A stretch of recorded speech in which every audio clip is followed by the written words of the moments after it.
തൃശൂർ അതിരൂപതയുടെ 138ാം വാർഷികാഘോഷം Kandassankadavu saint Mary's nativity forane ദേവാലയത്തിൽ വെച്ച് ആഘോഷിച്ചു. തൃശൂർ അതിരൂപത ആർച്ച് ബിഷപ്പ് മാർ ആൻഡ്രൂസ് താഴത്തിന്റെ മുഖ്യ കാർമ്മികത്വത്തിൽ ഉച്ചയ്ക്ക് 2:30 കൃതജ്ഞതാ ബലിയർപ്പിച്ചു. ബിഷപ്പുമാരായ Mar Bosco Puthur, Mar Joseph Thaikkattil, Mar Antony Chirayath, Mar Tony Neelankavil എന്നിവർ സഹകാർമ്മികരായി.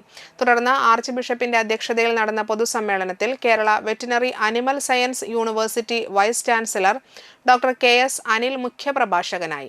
വിവിധ അതിരൂപതാ പുരസ്കാരങ്ങൾ വിതരണം ചെയ്തു. അതിരൂപതാ ദിനത്തിന്റെ ഓർമ്മയ്ക്കായി വൃക്ഷത്തൈ നട്ടു. അതിരൂപത പബ്ലിക് റിലേഷൻസ് ഡിപ്പാർട്ട്മെന്റ് ജൂബിലിയുടെ ഉദ്ഘാടനം നടന്നു. അടുത്ത അതിരൂപതാ ദിനാഘോഷത്തിന്റെ പതാക വടക്കാഞ്ചേരി ഫൊറോനയ്ക്ക് കൈമാറി. ജീവകാരുണ്യ പ്രവർത്തനങ്ങളുടെ ഭാഗമായി ജൂബിലി മിഷൻ ആശുപത്രിയിലും MI മിഷൻ ആശുപത്രിയിലും ഡയാലിസിസിനുള്ള ധനസഹായം കൈമാറി.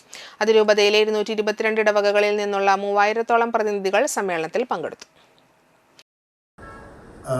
അങ്ങനെ സഭയാകുന്ന ഭവനത്തെ പരിശുദ്ധാത്മാവിനാൽ പണിയപ്പെട്ട ഈ തൃശ്ശൂരിന്റെ പ്രാദേശിക സഭയിൽ നമ്മൾ ഇന്ന് ഒത്തുചേർന്നിരിക്കുകയാണ്. ഈ അവസരത്തിൽ നിങ്ങൾക്ക് എല്ലാവർക്കും ദൈവാനുഗ്രഹങ്ങളും ആശംസകളും പ്രാർത്ഥനകളും നേരുന്നതോടൊപ്പം പ്രത്യാശയോടെ മുന്നോട്ട് പോകാൻ, പ്രത്യാശയുടെ തീർത്ഥാടകരാകാൻ, പ്രത്യാശ നമ്മെ നിരാശരാക്കുന്നില്ല എന്ന് ഫ്രാൻസിസ് മാർപ്പാപ്പ റോമേ 5 പറഞ്ഞതനുസരിച്ച് മുന്നോട്ട് പോകാൻ ഞാൻ നിങ്ങളെ ആഹ്വാനം ചെയ്യുന്നു, ക്ഷണിക്കുന്നു. നമുക്ക് ഒരുമിച്ച് നമ്മൾ ഈ രൂപതയുടെ പാതയിൽ മുന്നോട്ട് പോകാം.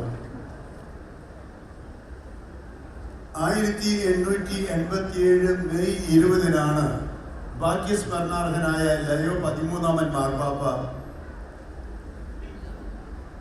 1886 നിന്നുപോയ കൊടുങ്ങല്ലൂർ അതിരൂപതയുടെ സ്ഥാനത്ത് തൃശൂർ കോട്ടയം വികാരിയാത്തുകൾ സ്ഥാപിച്ചുകൊണ്ട് ഈ തൃശൂർ രൂപത